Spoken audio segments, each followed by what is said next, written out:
Alen Vogrinc vesel. Eden bolj klikanih na stopovih spletnih straneh zadnjih časov, napetost pred finalom, v bistvu nastopate loči še urca pa pol. Ja, je kar. Ja? Kako prebijaš?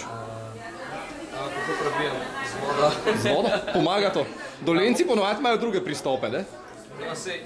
A to je ta alternativni? Nek von maso, ne smem povedati, kaj je noter. Podobno kot Peter Vode, lepo presenečenje v finalu nastopaš s svojim komadom. Ja, avtorski komad, ja. Kar je po mojem mnenju sicer težja pot, ampak jaz jo imam raj, no? No, super. Ravno zaradi tega sem se odločil, ko so me mediji in vsi ostali, so mi... Pazi, ena vražja pica se ti približuje od odzadej. Eno ime so mi tako dali, Alen Vogrinec, Projski in se rekel, no, zdaj se bom pa dokazal s svojim komadom, s svojo pesmijo. In sem rekel, to pesem bom poklonil sem tistim, ki so glasovali za me in ki še bojo glasovali za me. Vate verjameta dve legendi slovenske muzike, eno je Dragan Bulič, tudi legenda fuzbala, in pa Jernej Jung. Ste se kaj slišali po polfinalu? Jasno, ja. Kaj ste se pogovarjali? Več kaj tazga.